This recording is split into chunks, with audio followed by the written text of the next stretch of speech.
Okay, so today we look at our topic number 10. Topic number 10,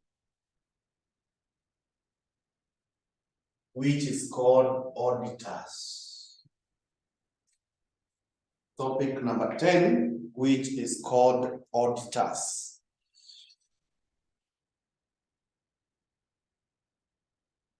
So we can begin with the introduction. We can begin with the introduction.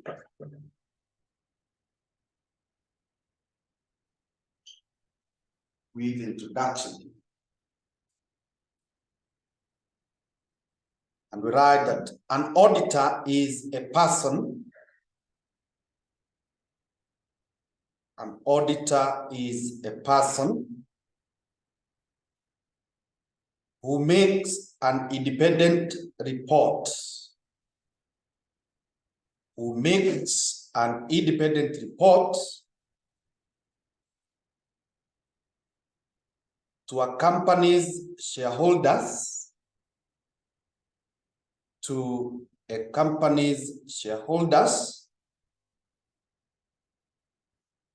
and members,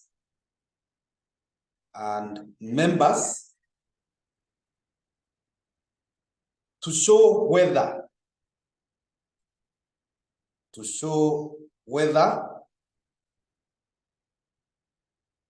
the company has prepared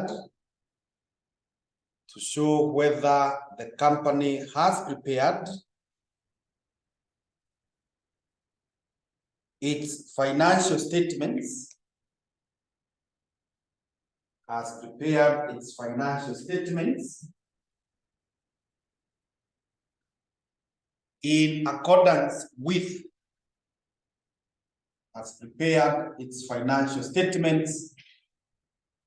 in accordance with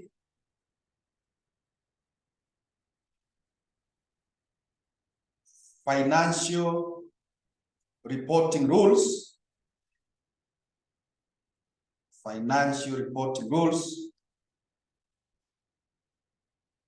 and other relevant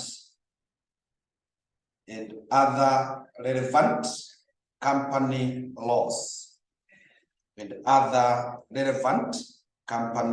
laws. First of all. So that is what we mean by an auditor. We are saying is a person who makes an independent report of the company's performance, financial statements, and the report is made to the shareholders, to the members, and he's simply seeking to confirm that these statements have been prepared in accordance with the relevant financial reporting guidelines or standards and any other relevant law in as far as companies are concerned. Good. Another point is Section 709 of the Companies Act. Section 709 of the Companies Act requires all companies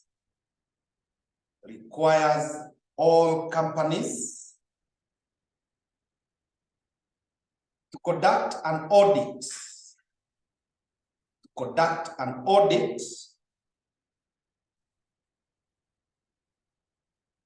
not unless the company is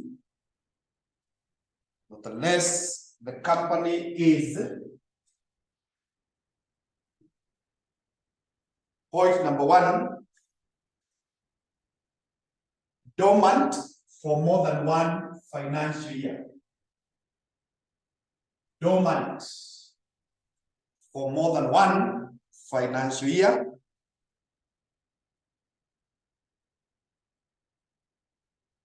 Number 2, net assets do not exceed Kenya shillings. Net assets do not exceed Kenya shillings 20 million. Do not exceed Kenya shillings 20 million.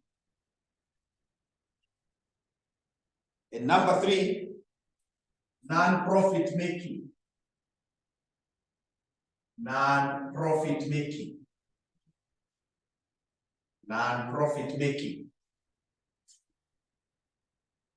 So we are saying, according to section 709 of the Companies Act, every company should do an audit, an external independent audit. But if the company has been dormant for the last 1 financial year, that is not required. If they don't have assets of less than 20, or rather more than 20 million, they should not do audit, and if they are non-profit. However, that is more in theory, but in practice, you'll find it is very, very important for any company, any business enterprise to do audit. So at times, we disregard this, the size of the net assets. We also even disregard the objective of the company and still go ahead and urge for an audit. It is very, very important for the health of the organization. The next point is like this. The exemptions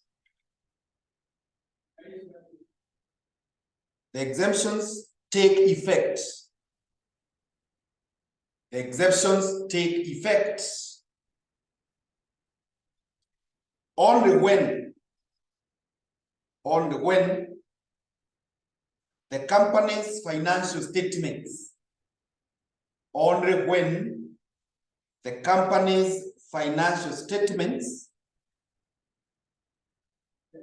contain a statement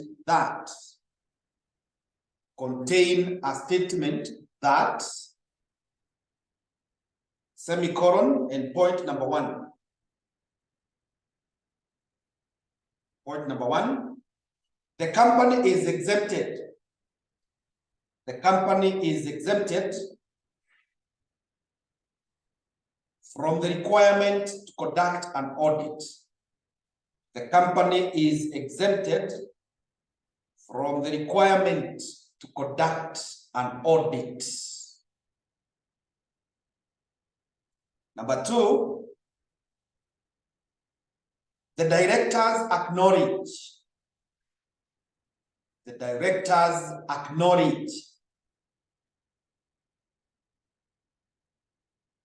their responsibilities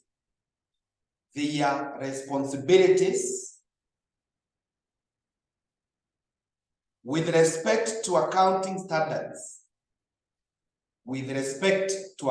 standards. To prepare the records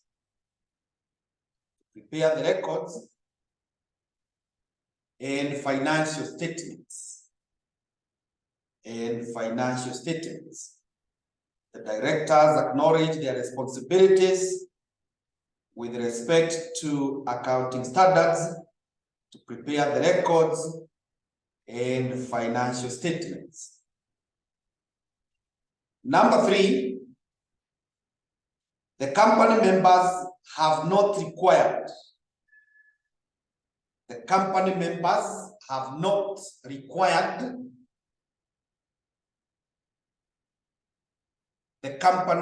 to conduct an audit. The company members have not required the company to conduct an audit.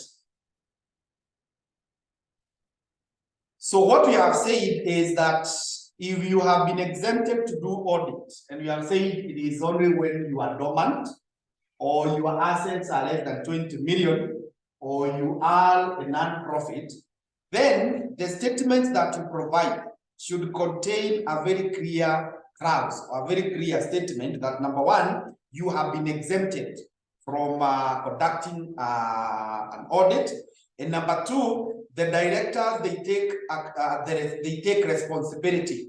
They are aware of what is required of them when they prepare the financial statements in regard to the financial reporting standards.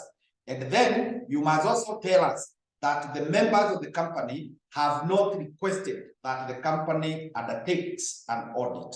So those are the conditions that are required for you to be fully exempted, or for the exemptions to take effect. From there, let's look at qualification of auditors. Qualification of auditors. Qualification of auditors. Qualification of auditors.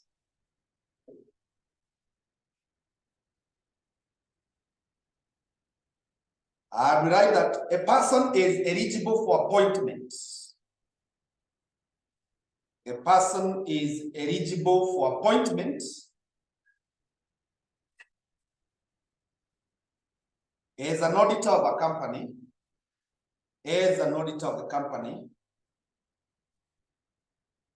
if he meets the following conditions. If he meets the following conditions. Number one, a member of the professional body ISPAC. A member of the professional body ISPAC. Must be a member of ISPAC. Number two, a member of a registered examination body. A member of a registered examination body, CASNEB. CASNEB. Must be a member, must be known by CASNEB. And being known by CASNEB means you have sat for the exams and you have passed.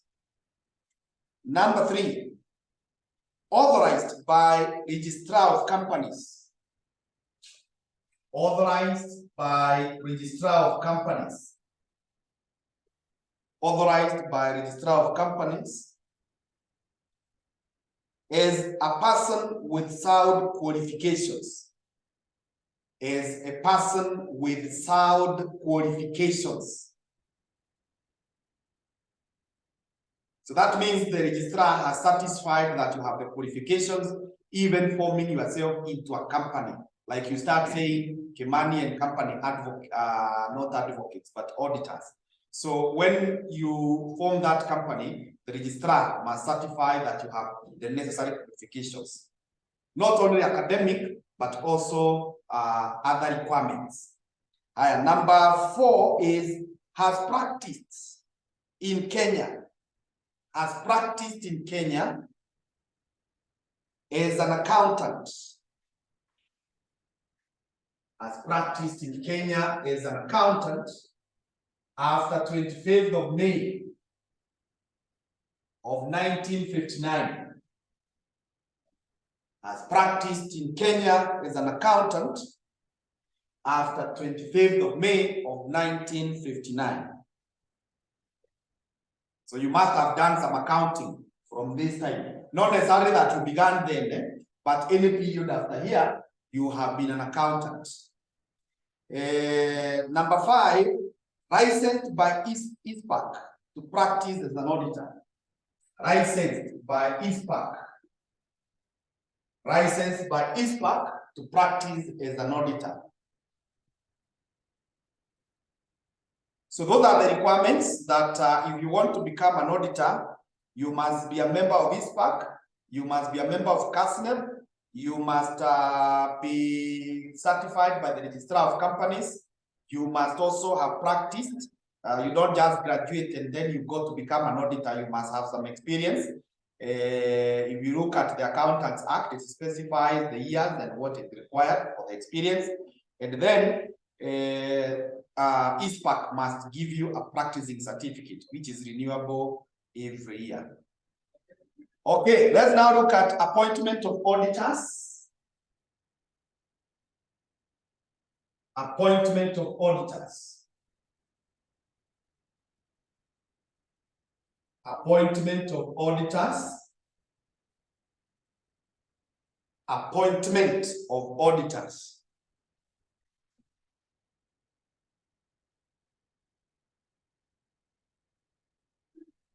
So point number one is an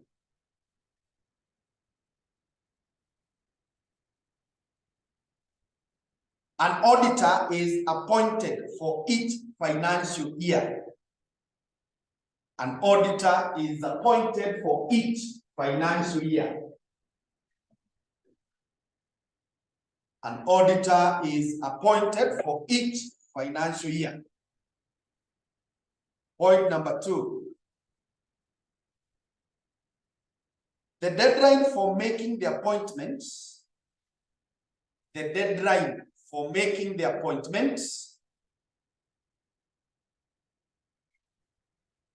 the end of 28 days.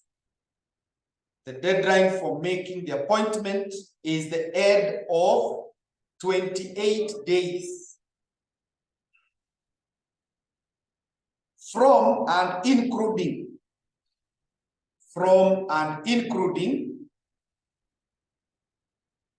the deadline for sending out, from and including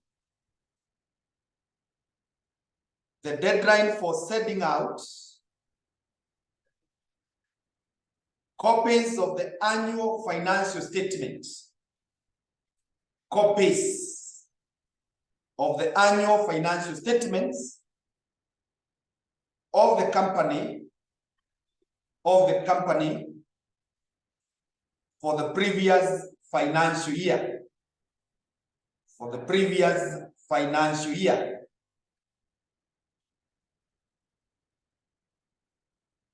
Yeah, so from the date the financial statements of last year were sent to the company, 28 days should be counted. And after 28 days, then it is not possible to appoint an auditor. You must appoint within those 28 days. Point number 3. The directors may appoint an auditor.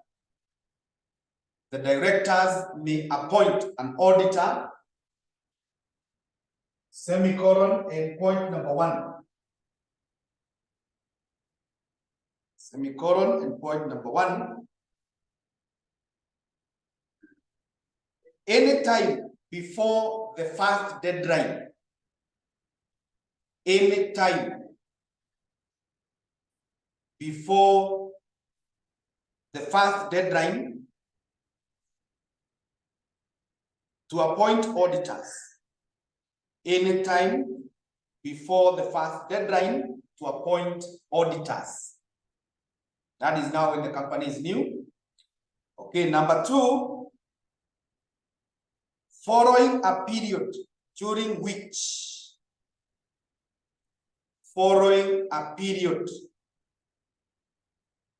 during which an exempted company did not have an auditor. During which an exempted company did not have an auditor. So if you are exempted, we give the criteria. You do not have an auditor, so anytime you can appoint, and the directors can appoint. And number 3 is fill a casual vacancy. Fill a casual vacancy in the office of the auditor. Fill a casual vacancy in the office of the auditor. So those are the 3 instances in which the directors of a company have been given powers to appoint an auditor. We are saying number 1, when we are appointing the very first auditor, the company is new. Or number 2, our company has been exempted from audit and therefore we have not had an auditor, and it is now time we think we need to have an auditor, so the directors will do that. And number 3, if there is a casual vacancy, maybe an auditor has left office for whatever reasons, we need to replace them, so the directors will do that. Point number 4, but now not under the directors, not under the directors. So point number 4 is, the members may appoint an auditor. The members may appoint an auditor. The members may appoint an auditor by an ordinary resolution.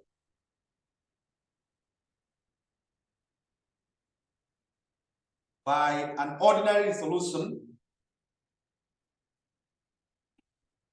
semicolon, in point number 1. semicolon, and point number 1. Not later than. Not later than the deadline for appointing auditors. Not later than the deadline for appointing auditors. Not later than the deadline for appointing auditors. Point number 2, if the company has not appointed an auditor by a deadline, if the company has not appointed an auditor by a deadline, if the company has not appointed an auditor by a deadline. So those are the 2 instances where members by a special resolution will come in and appoint an auditor, and they should do so before the deadline, and they are also authorized to do so in case the company has not fulfilled that obligation. Point number 5. Point number 5, we are still looking at the appointment of auditors. Point number 5, we write this. If no auditor has been appointed, if no auditor has been appointed,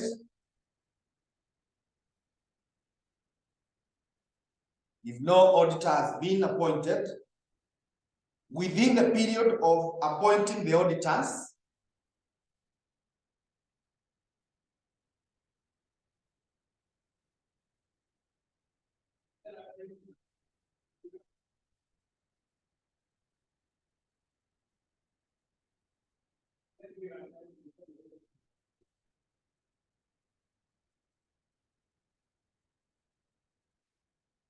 if no auditor has been appointed within the period of appointing the auditors, comma, the company should notify the registrar of companies. Company should notify the registrar of companies within 7 days.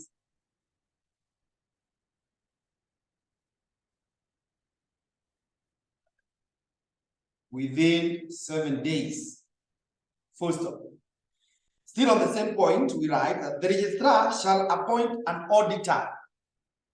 The registrar shall appoint an auditor. The registrar shall appoint an auditor, not unless he has good reasons not to appoint. The registrar shall appoint an auditor, not unless he has good reasons not to appoint. He has good reasons not to appoint. Okay, so in case you have not been able to follow the normal procedures and gotten an auditor, then that matter should be referred to the registrar. We know there are many things that will come in place. There could be disagreements. Some people want this auditor, others do not want this, and you find that the 28 days or the deadline has passed and the company has not been able to get an auditor. So in such a case, you should report the matter to the registrar, who will now second or who will appoint an auditor for you, not unless there are very, very genuine reasons why the auditor will also not be able to appoint an auditor for the company. Point number 6. Point number 6 is this. An auditor does not take office. An auditor does not take office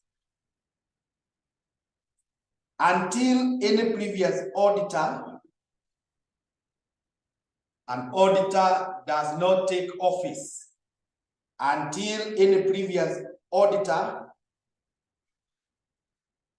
has ceased to hold the office. Until any previous auditor has ceased to hold office. Yeah, so you should not go and assume your new office while your predecessor is still there. You need to give them time to clear, and they quit. And obviously there are timelines and some deliverables that should be delivered by the time now we say officially the previous auditor is out of office, so that now the new auditor can come in. Point number 7 is this: an auditor shall cease to hold office. An auditor shall cease to hold office at the end of the next period. At the end of the next period for appointing auditors. At the end of the next period for appointing auditors, unless he is reappointed. Unless he is reappointed.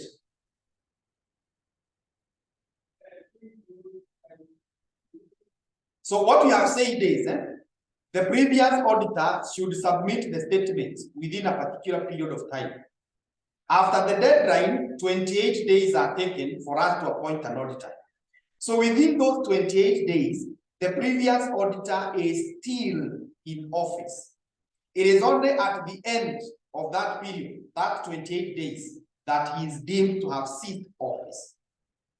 Or if he has been reappointed, then his reappointment is deemed to take effect on the 29th day from the date of submitting the statements.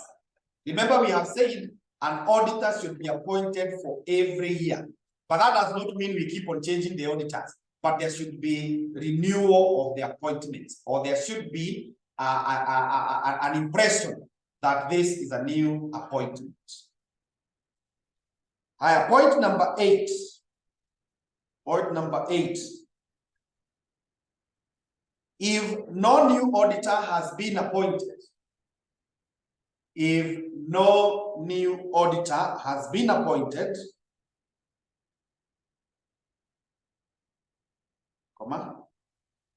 the auditor in office, the auditor in office is taken to be reappointed.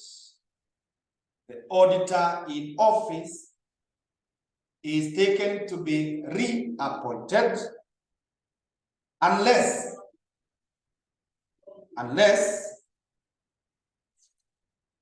point number 1. Point number 1. The auditor was appointed by the directors. The auditor was appointed by the directors. Number 2, the company's articles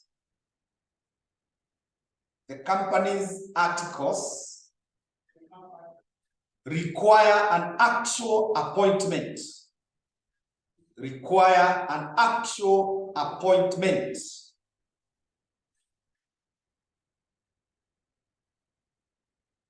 Number 3, the reappointment has been brought by the members.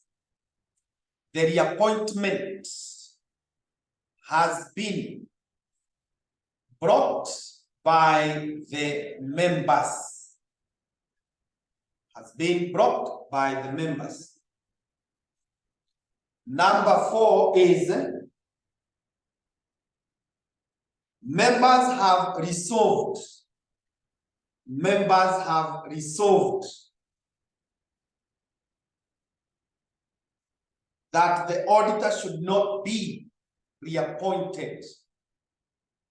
That the auditor should not be reappointed.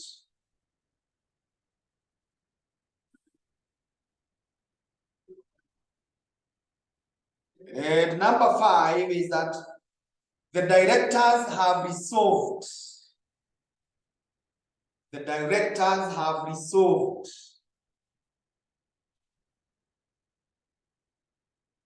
that no auditor should be appointed. no auditor should be appointed for the financial year concerned. For the financial year concerned. Let's look at November 2016, question number 6A. November 2016, question number 6A.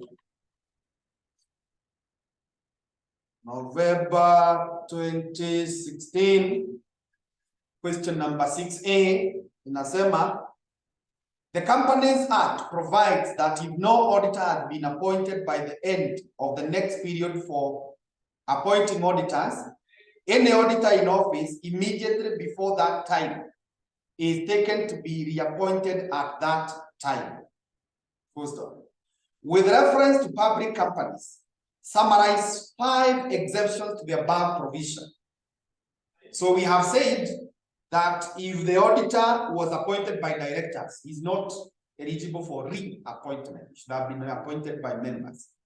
Number 2, if the articles require that there should be actual appointment, then it does not qualify.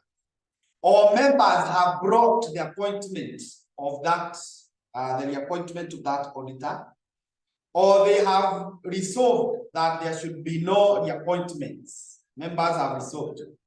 Or the directors of the company, they have resolved that for this year, we do not need an auditor. For this year, we do not need an auditor. So those are the 5 exemptions. The next thing that we need to check is called statutory auditors. Statutory auditors. Statutory auditors.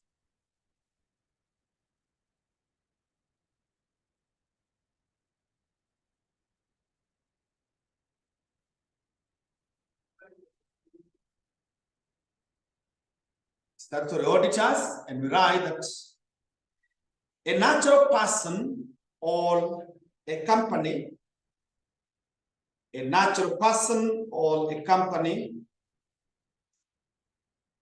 is eligible for appointment. Is eligible for appointment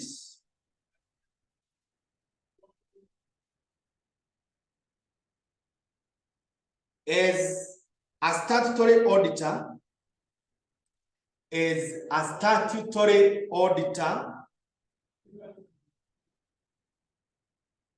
only if the person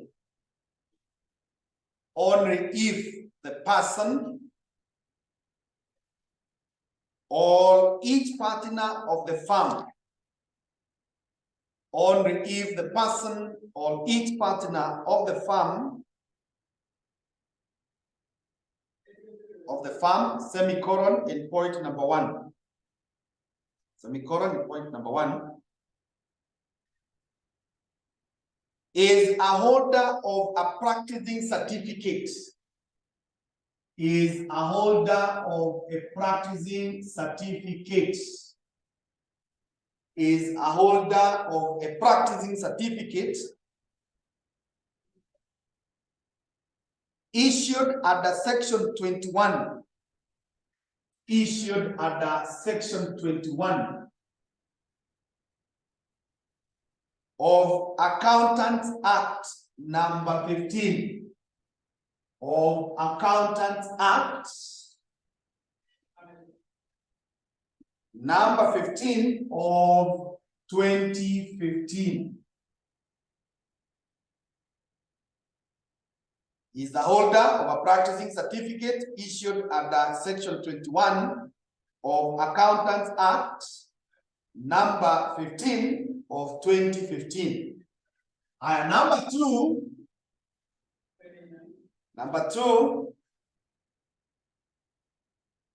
has a valid annual license. Has a valid annual license. A valid annual license issued under section 22. issued under Section 22 of the Accountants Act. Section 22 of the Accountants Act number 15 of 2015.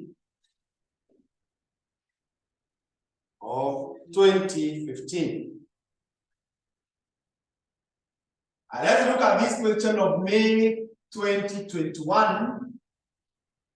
Question number 1A in Roman 1.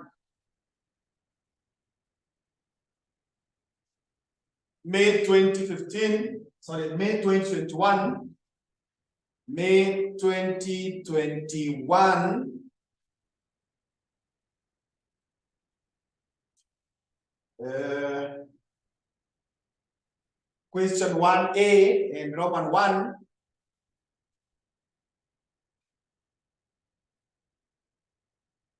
Inasema XYZ Limited is a newly formed company which deals in manufacture and supply of stationery. The board of directors of XYZ is composed of first-time directors who are not conversant with company operations. Advise the board of directors of XYZ Limited with regards to auditors and specifically on the following. 1. Eligibility for appointment as a statutory auditor of the company.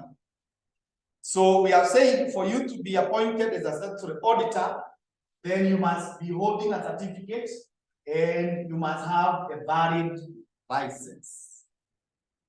If that is what you have said, and you can see the candidate was promised 3 months. Good. Let's now proceed and look at terms of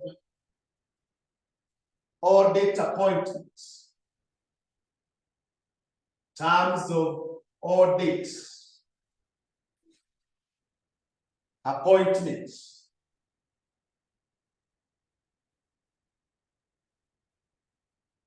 The terms of audit appointment.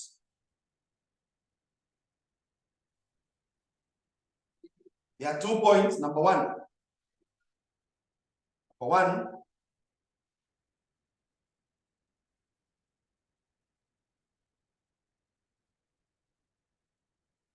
a company shall disclose. A company shall disclose. Company shall disclose all the terms regarding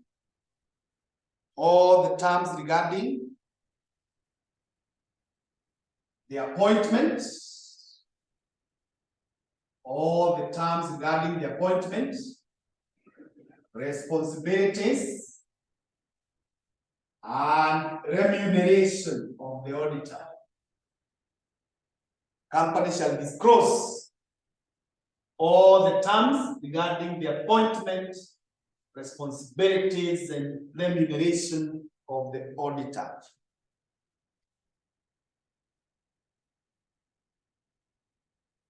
Number 2, disclosure. Disclosure is made at such times. Disclosure is made at such times, places,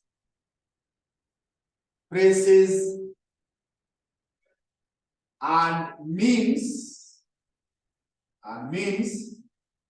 as specified.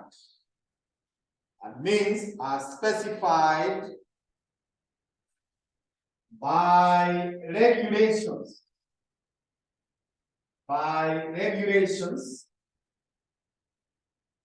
Which are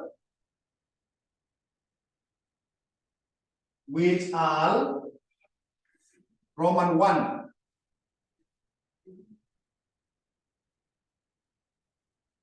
A note to its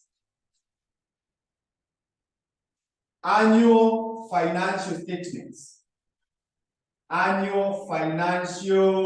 statements. annual financial statements. Roman 2, directors report. Directors report. And Roman 3, auditors report. Auditors report. So we are saying when it comes to the appointment of the auditors, we should be told the details of the appointment, the responsibilities, and the remuneration. And this disclosure should adhere to the time when it should be done, the place where it should be done, and also the means by which the disclosure should be done. And we are saying this should be a note through financial or in the financial statements of the company. They should also be included in the report by the directors. They should also be included in the report by the auditors. In the report by the auditors. Okay, the next thing that we need to check, is called disqualification of an auditor. Disqualification of an auditor. Disqualification of an auditor. We want to see what are the characters that would make someone not eligible to be an auditor in a company. And we write that a person is not qualified to be an auditor of a company, an auditor of a company,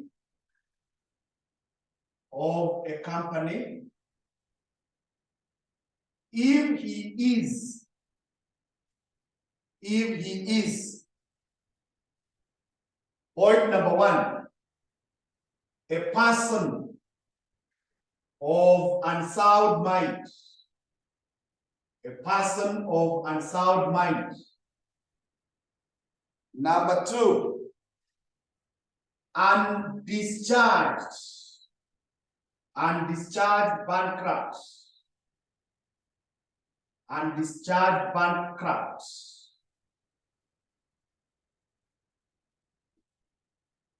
Number 3, shareholder of the company. Shareholder of the company. Shareholder of the company. Number 4, director of the company. Director of the company. Number 5, company's secretary. Company's secretary. Number 6, an officer of the company. An officer of the company. Number 7, a person connected to a director of the company. A person connected to the director of a company. Number 8, a body corporate. A body corporate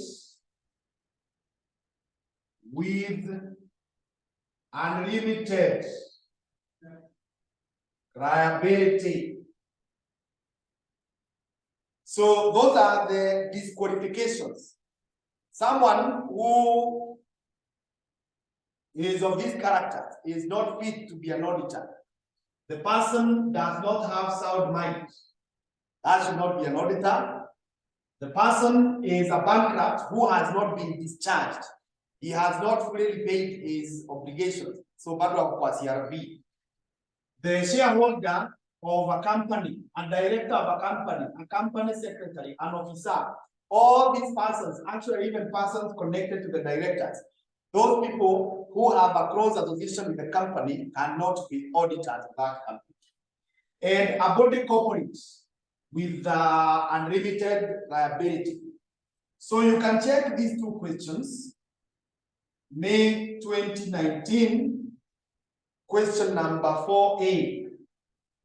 May 2019, question number 4A.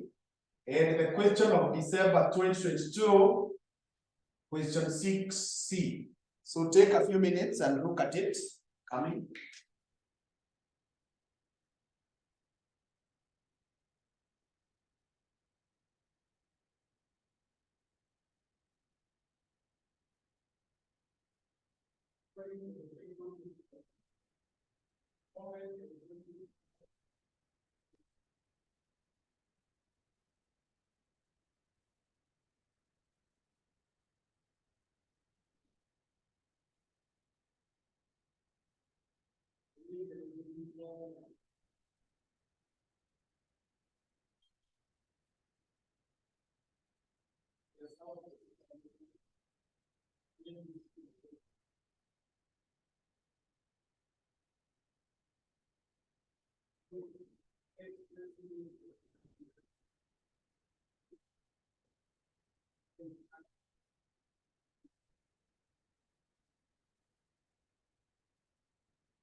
Okay, so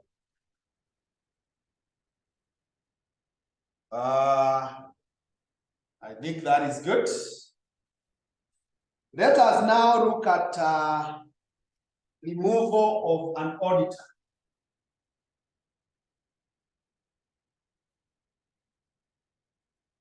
Removal of an auditor.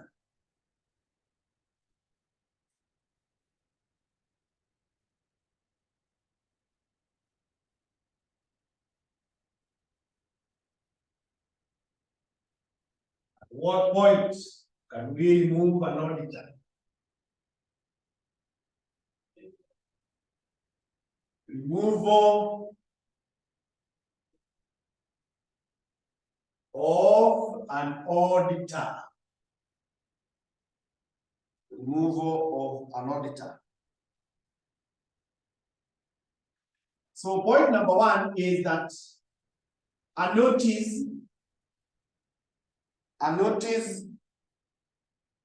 of intention to remove the auditor, a notice of intention to remove the auditor is given to the company. A notice of intention to remove the auditor is given to the company. Number two, a copy of the notice. A copy of the notice. A copy of the notice is sent to the auditor. Is sent to the auditor.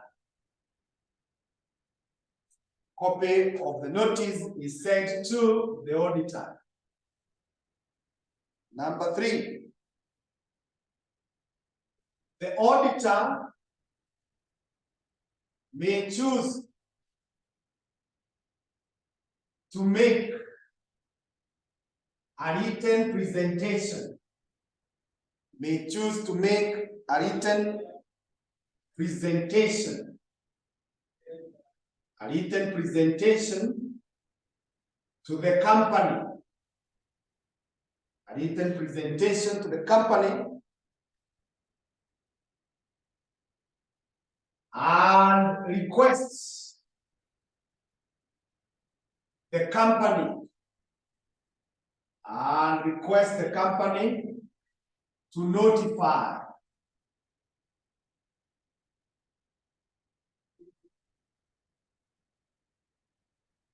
the members of the representations of the presentation.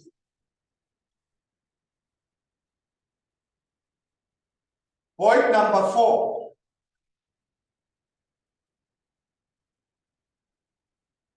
The company shall state that the presentations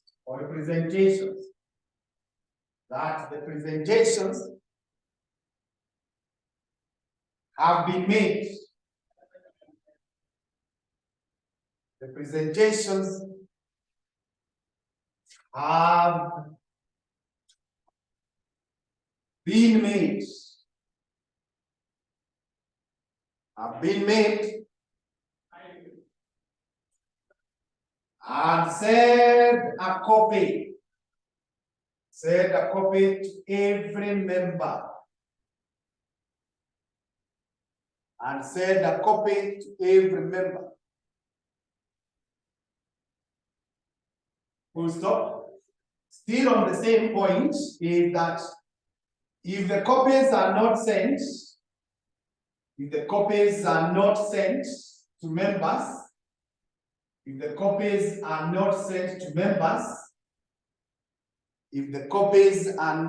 to members, they will be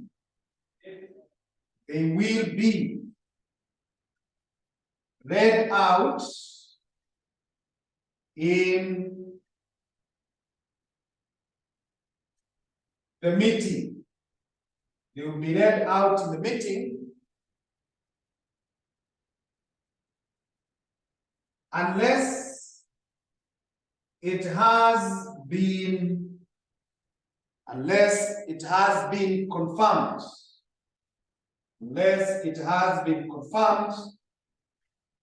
That the presentations contain a defamatory substance.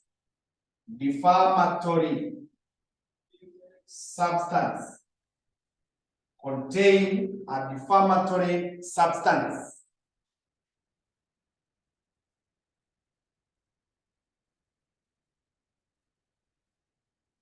And point number 5 is that the resolution to remove an auditor,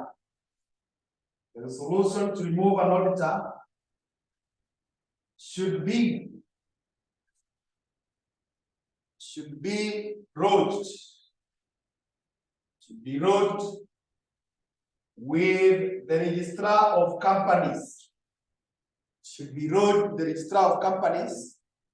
Within 14 days. So that is how or what happens in case you wish to replace your auditor. The notice is given to the company. And when we talk about the company, we are talking of the directors. Remember, directors are the agents of the shareholders. They are in charge of the management of the company. So that notice is given by whoever for whatever reasons. And then that copy is sent to the auditor. Anatumiwa hiyo copy anaambiwa there is an intention to remove you. Now the auditor may choose to respond and choose kujitetea. And in that case, he will make a written presentation and take it to the company. And also request that this copy of presentation should also be sent to the members. So it's not only the directors who should enjoy the advantage of this, but it should be sent to all the members, because members will come for the meeting to pass the resolution. So the notice is sent, or the company now shall confirm, they shall state that we have received the presentations from our auditor, and we have also sent them to the members. And in case, for whatever reasons, we have not been able to send them to our members, during the meeting, they should be read out. The only reason that we should not read the presentation out in a meeting is when you have confirmed that the presentation, they contain something defamatory. They contain something defamatory. They are going to injure the person or the character of a person. And after you have passed the resolution na mmekubali kutoa the auditor, then you should notify the registrar of that decision within 14 days.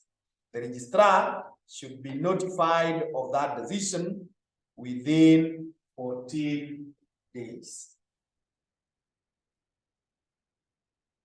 Aya. Nasonga to the next thing now that we need to look at. The next thing that we need to look at is called resignation of an auditor.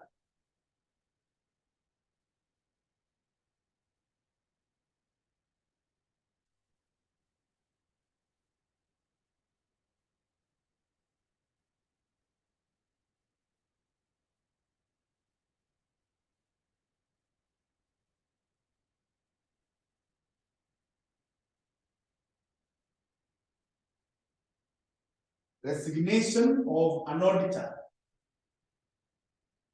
Resignation of an auditor. Resignation of an auditor. Number one, or point number one, is that the auditor sends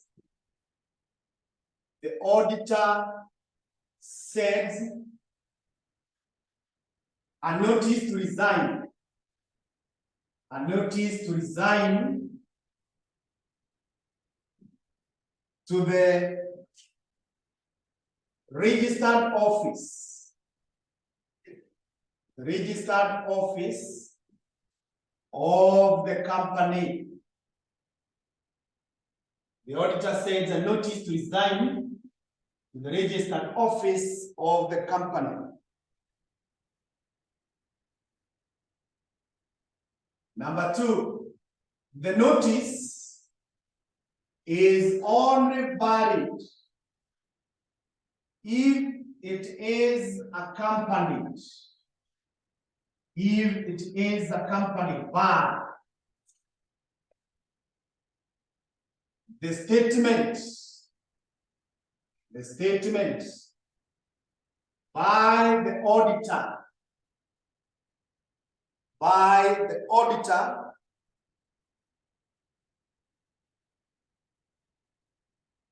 on ceasing to hold office. On ceasing to hold office.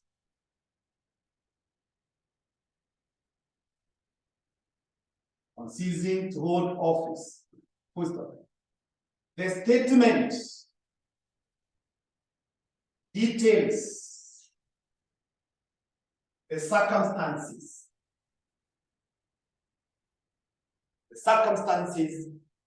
leading to the resignation. Circumstances or reasons leading to the resignation.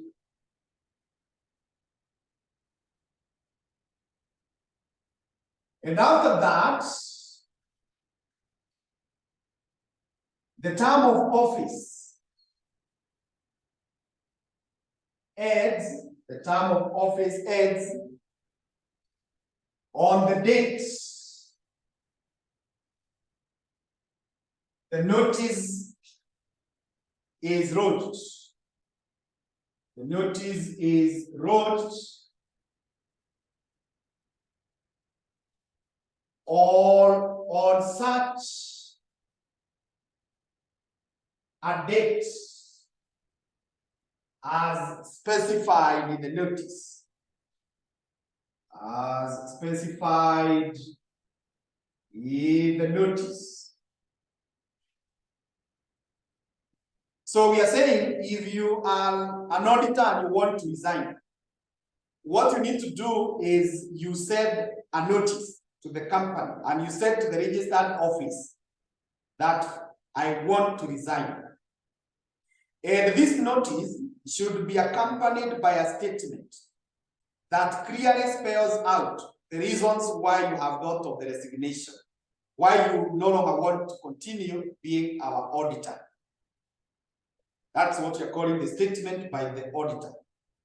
And once you have wrote this, your term of office comes to end.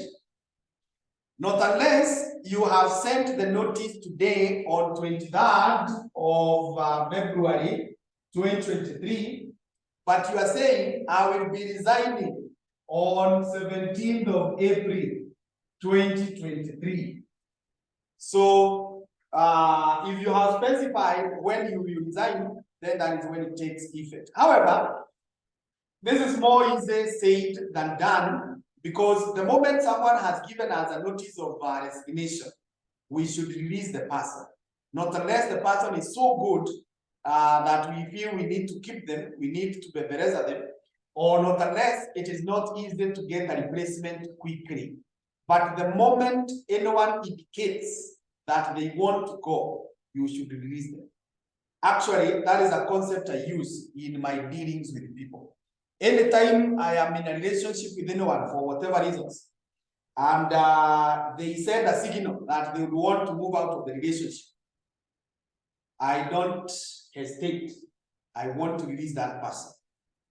I want to release that person because by the time someone is saying they want to go or they no longer want to continue with the engagement, they already have their own reasons. And you may keep them and they end up harming you. Actually, when you come to section 5 and look at management, you'll be told it is better to be without a worker than to have a worker who is demotivated. So if someone has expressed reasons that they want to go, then you need to release them. You need to release them and Japan.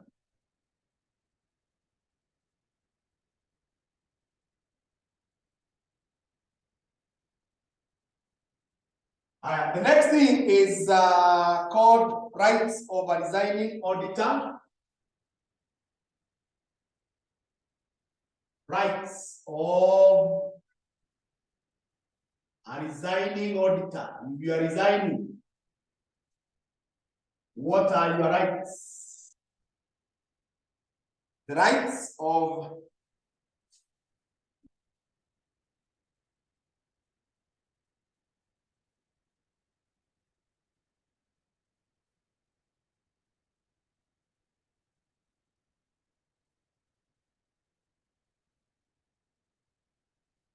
one is deposits with a notice of resignation.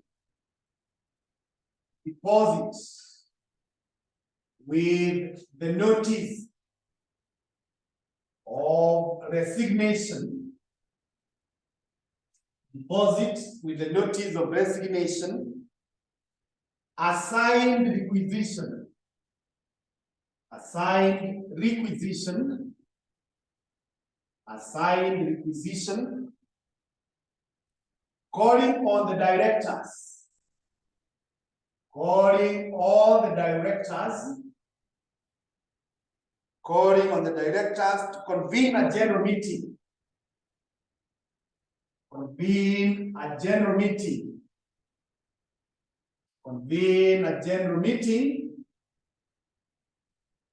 Convene a general meeting for the purpose of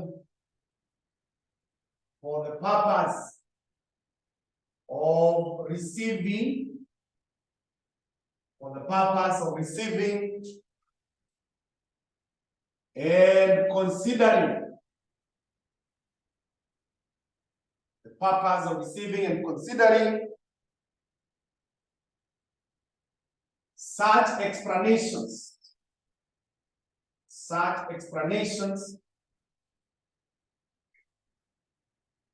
of the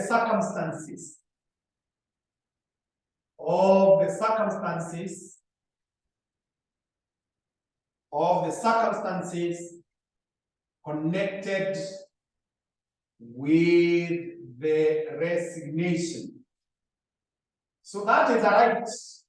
You demand that the directors should convene a general meeting, and this meeting will give you an opportunity to explain the reasons that have led to your resignation. So that is your right. You should not be denied. The second right that a resigning auditor has is request the company to circulate.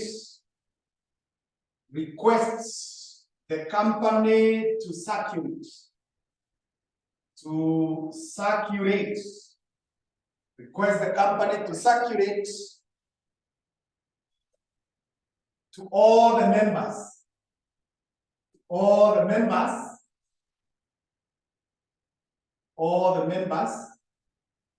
The statement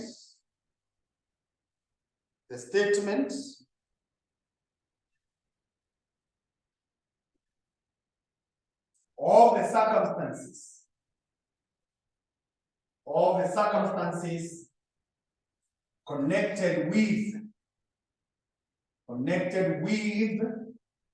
the resignation. So now there you are saying it is true you will hold the meeting, but before then, this is the statement, send it to the members, so that by the time the members are coming to the general meeting, they are already aware of the content. They already have thought about it. They will know what to ask and what not to ask. We should not wait until the day of the meeting. We ambush them. We give them new materials and we deny them the opportunity of meditating upon them and proper understanding. Number 3 is require the statement by the director. Require the statement by the company.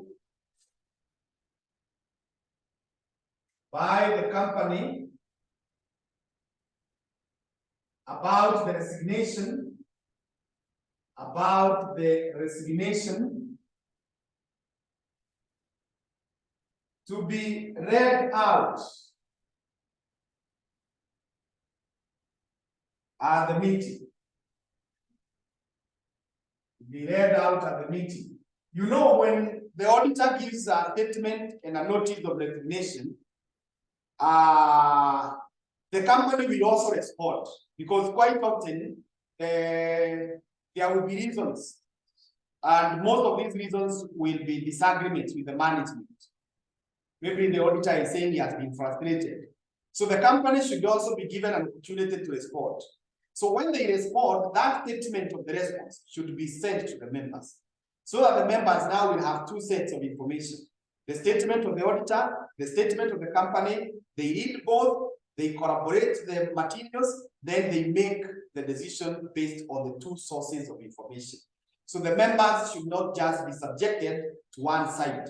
They should hear the auditor, they hear the management, then on the day of the meeting, they will be able to make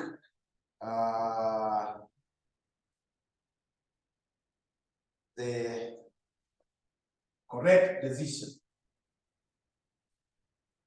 LB. Both the auditor and the company, have the responsibility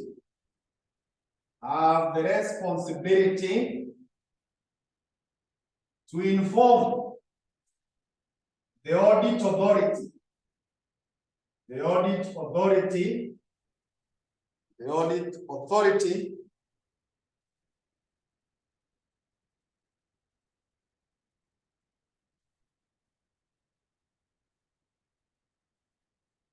that the auditor has ceased hold office. Has ceased hold office. So we should notify the audit authority and more so ISPAC and also the registrar of companies that from today going forward, so and so is no longer our auditor. He has resigned. The next thing is remuneration of auditors. Remuneration of auditors. How are auditors paid? How do we go about it? Remuneration of auditors.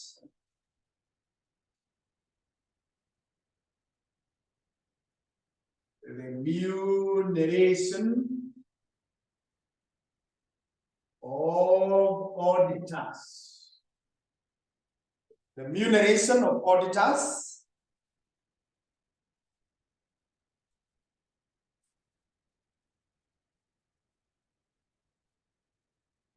Point number one. If appointed by the members fix the pay. So if it is members of the company who have appointed you as an auditor, they set your pay. Obviously, you agree with them. Number two, if appointed by directors,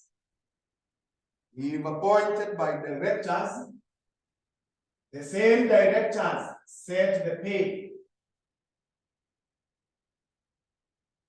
You have been appointed by the directors, it is the directors to set your pay.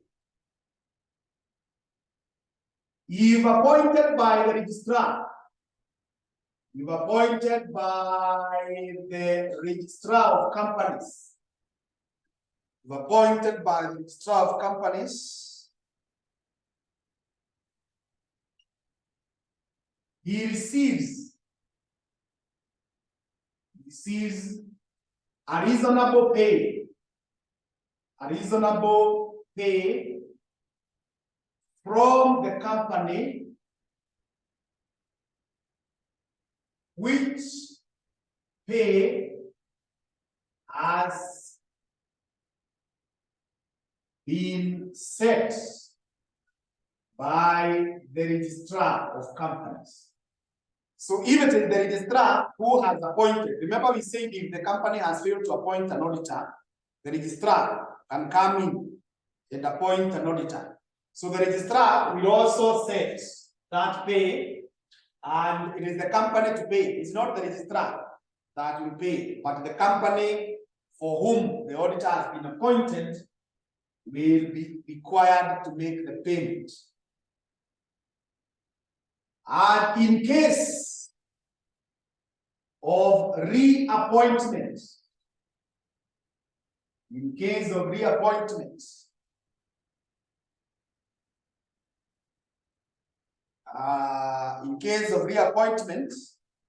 actually I should have said that, in case of an automatic reappointment,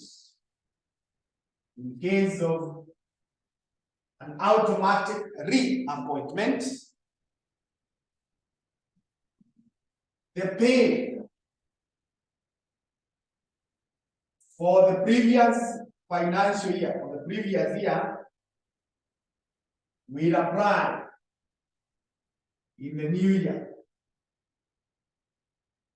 So if the company, remember we have just said that if the company has failed to appoint an auditor by the end of the 28 days deadline that we gave, then automatically you become reappointed. So if you have become reappointed automatically, ile mshahara ulikuwa unalipwa in the previous year, it is what you should expect to be paid. So there should be no variations. Later on your own, you shall look at, maybe we can also look at it together. November 2019, question 2B. November 2019, question 2B.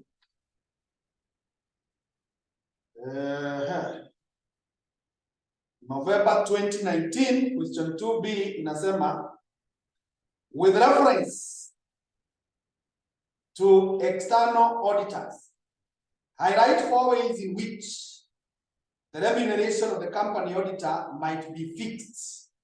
The 4 ways. So tumesema, one is by the members, the other one is by the directors, the other one is by the registrar, and the other one is by the previous year.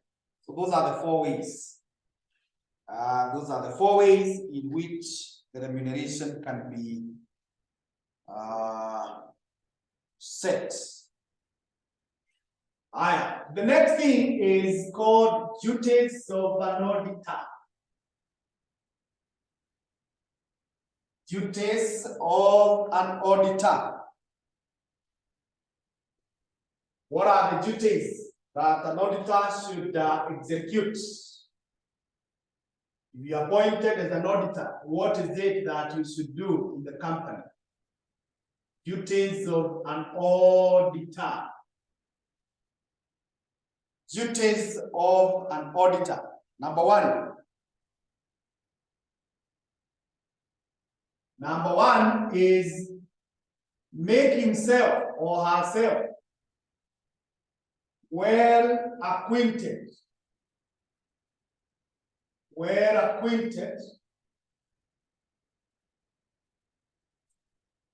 with his duties as per the company, as per the company and the Companies Act. Companies Act. So you must know exactly these people that have hired you to do what, and is the company.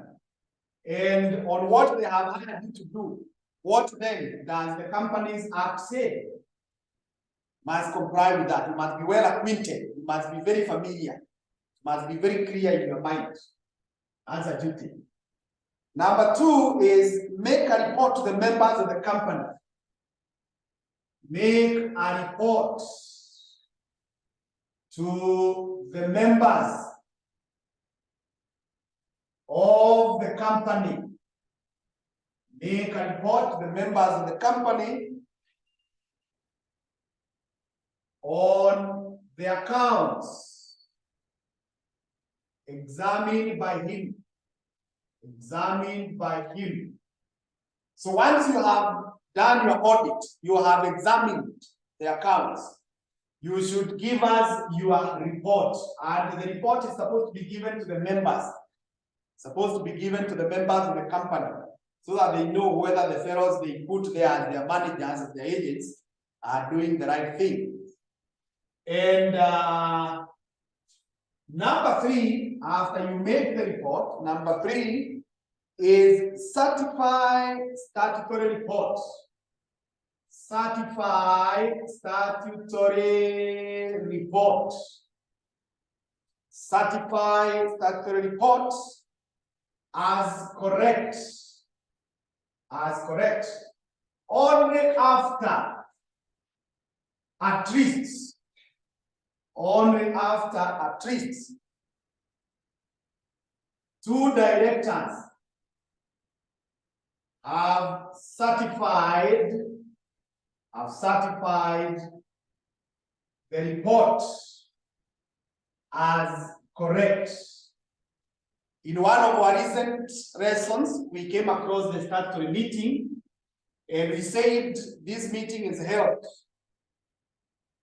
after 1 month and not later than 3 months of commencing business. And the agenda is to discuss the statutory reports, and we gave the context. And we said that 2 directors on the minimum must sign confirming that the contents of the report are correct. So the auditor should also come in and sign. But as an auditor, you should only sign after the directors have signed. You should not sign before. Number 4 is prepare a report to be included in the prospectus. Prepare a report to be included in the prospectus. Prepare a report to be included in the prospectus in regard to profits and losses. Profits and losses, in regard to profits and losses, assets and liabilities, assets and liabilities, assets and liabilities, and rates of dividends, and rates of dividends,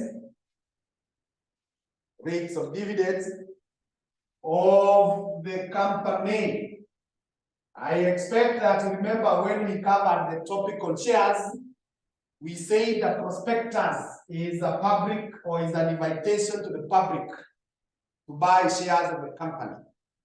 And in that document, one of the contents is the statement of the profits and losses, the assets and liabilities, what we call the statement of financial position.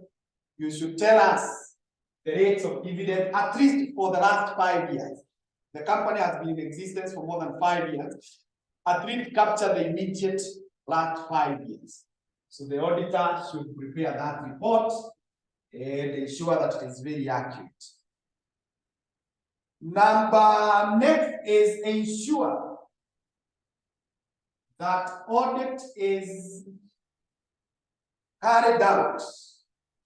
Audit is carried out with utmost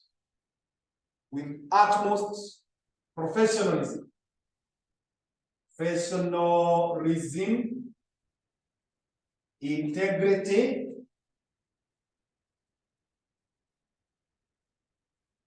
care, and skill. So you ensure that this audit job that you have been given, you use the utmost, the highest possible professionalism, doing things the way they should be done.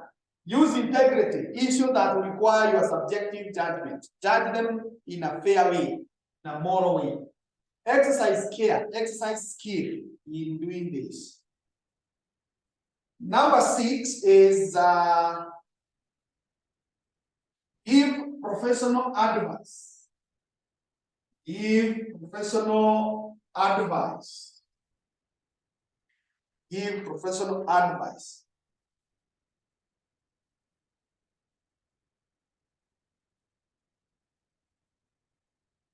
To the directors and members, if required to do so. If required to do so. So you could go and audit some people and they ask you on the way forward. Although we normally avoid, the auditors should avoid giving their opinions or the professional advice. They always should comment about the report, but they go hand in hand. At times, you may be requested to suggest. And because you're also a professional, you should not withhold your opinion. Another one is comply with auditing standards. Comply with auditing standards. So as you audit, ensure that you are in compliance with the guidelines, the standards of auditing. Number 8 is report frauds. If you come across fraud, you should not keep quiet. In as much as we say the auditor is not a watchdog, when you come across these cases, you should let the members know. You should let the concerned parties to be aware of the existence of such. Another one is ensure safe custody. Safe custody of the securities of the company. The securities of the company. So most of the items, the assets, keep the register of assets of the company. The documents, ensure that they are safe. And number 10 is you assist auditing other branches. Other branches. That is in case they are only giving you one area to audit, but ideally you should audit the entire company, all the branches. But if they have just told you come and audit the Nairobi branch, but for some reasons they would want you to advise on the Eldoret branch or the Murang'a branch, you can freely do that or gladly do that. There is the question of May 2018, question 4C. May 2018, question 4C. May 2018.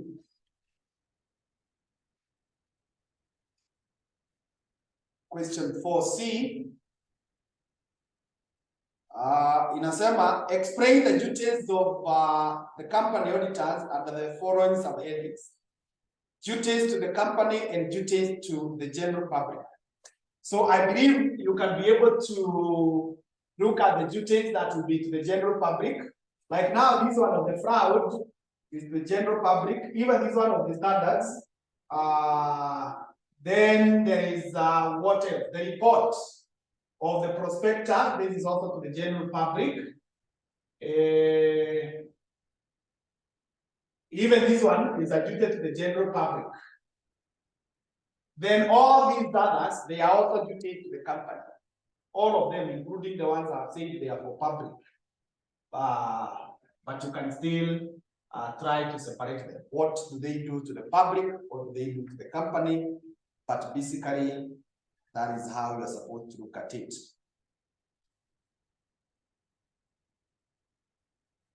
The next thing is called rights of an auditor.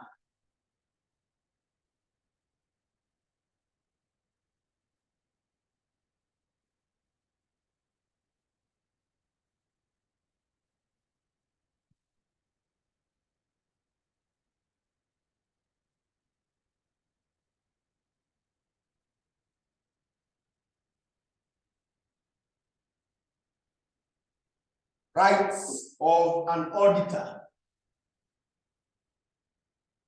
Rights of an auditor. Rights of an auditor. Number 1 is access at all times.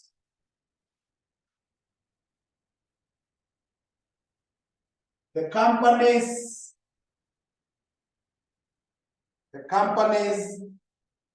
records and financial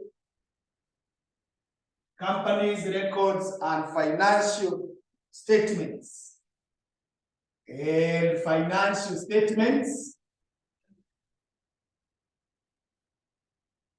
in whatever form they are held.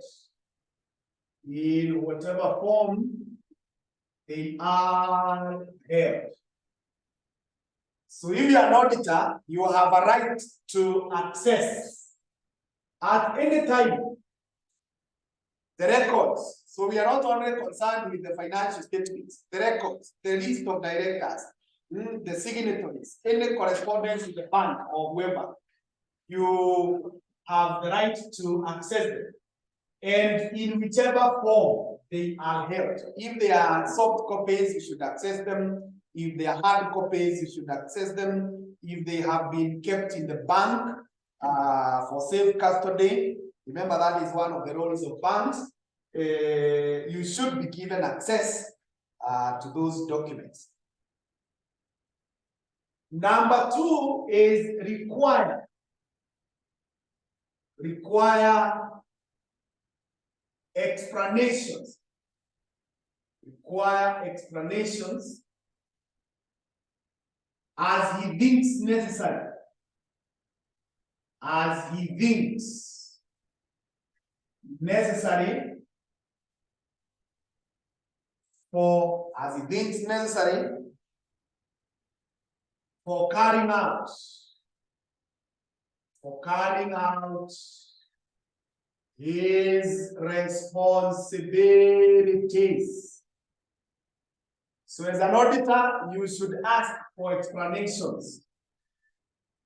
Explanations that in your wisdom you think they are necessary for you to do your duties. So it's not them to tell you that what you're asking is not important. No, it is me as the auditor who thinks that for me to do the job you gave me, I need more information about this issue. So it's your right. And if they deny you that, you should make it in the report. Number 3 is receive all notices of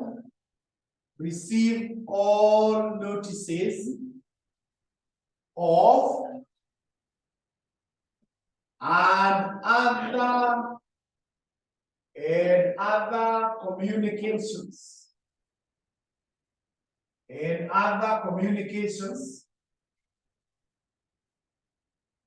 relating to any general meeting,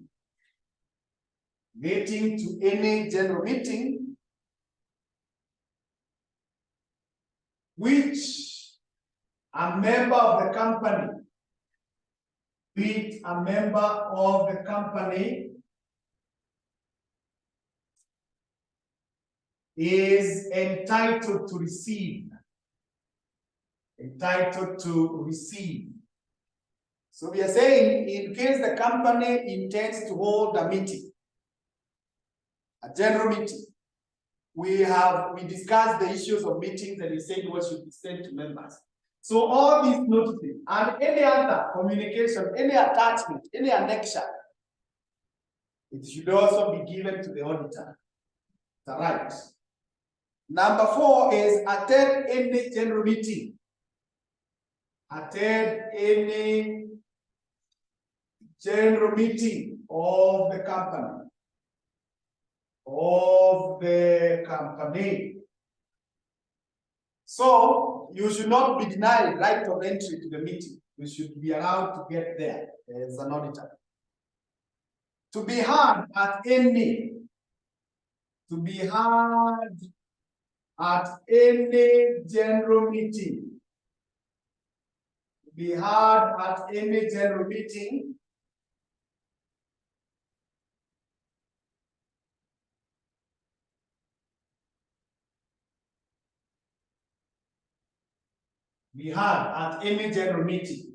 So if you are there in a general meeting, you should be heard.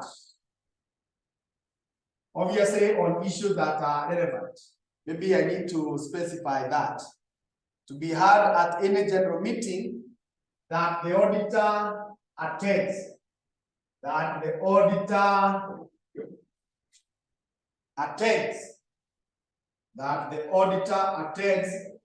On any part of the business. On any part of the business of the meeting. Any part of the business of the meeting in the capacity of an auditor. So if there is any issue that the auditor thinks it should be discussed or he should comment in the meeting, he should be given an opportunity to address the meeting.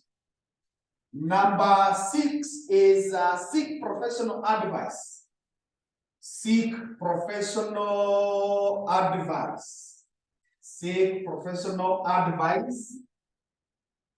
necessary to effectively discharge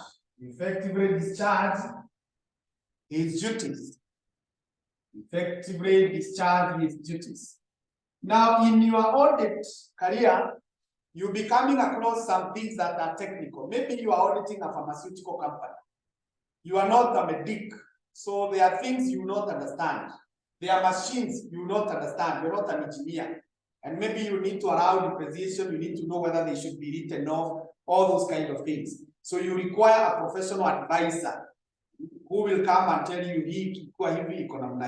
so it is okay, and even to disclose that you have relied on a professional advice to make your decision.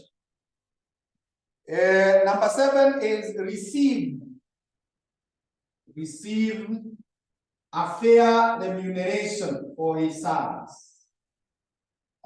Remuneration for his service. So when you have audited a company, these fellows should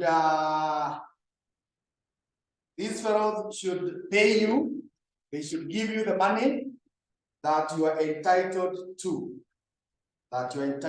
Now, later on your own, you shall look at this question of April 2022, question 3C. It is about the rights of an auditor. It's about the rights of an auditor. April 2022, question 3C. And finally, let us look at something called liabilities of an auditor. Liabilities of an auditor.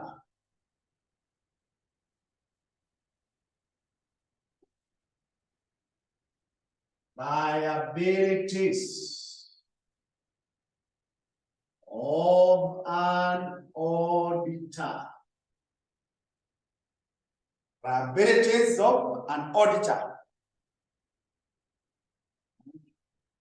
Number 1, the company can hold the auditor liable. The company can hold an auditor liable in case of any professional negligence. So in case the auditor is found that he was negligent in terms of his profession, professionally negligent, then he should be held liable for that. Number 2 is that auditors are not liable to third parties. Are not liable to third parties. Auditors are not liable to third parties unless the third party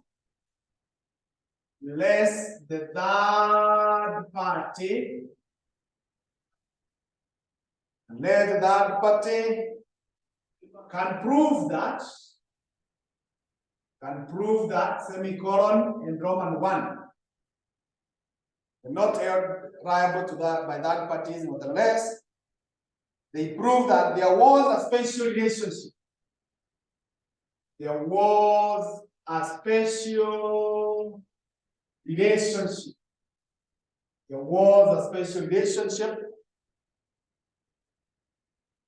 Between the third party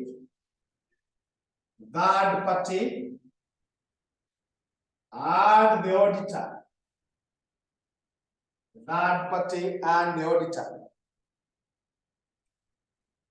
That is, a duty of care existed. So if there was a special relationship, maybe you were relying on him, you had asked him to advise you, you can prove that this guy audited and he's misguided you, and you'll be called upon to account. Number 2, you must prove that the auditor breached the duty of care So it's not just enough to say that I was the auditor. We had a relationship. But did I breach? Did I satisfy my part? So you must prove that this guy actually breached. He actually fell short of what he was expected, as far as the duty of care is concerned. The third party has suffered a financial loss. So if you can prove to us that as a result of relying on the report of the auditor, you have suffered a financial loss which can be quantified, you will be okay to proceed with the case. But if you cannot prove, if you are only talking of disappointments and frustrations, we will tell you too bad. The other one is that the auditor knew that the report,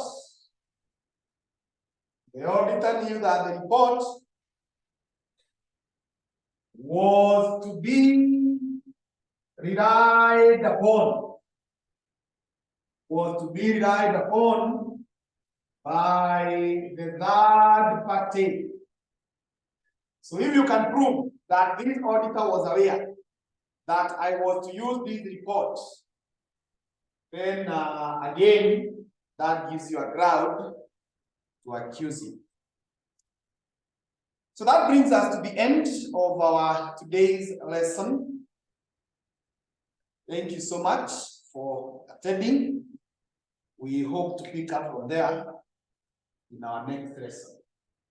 Thank you.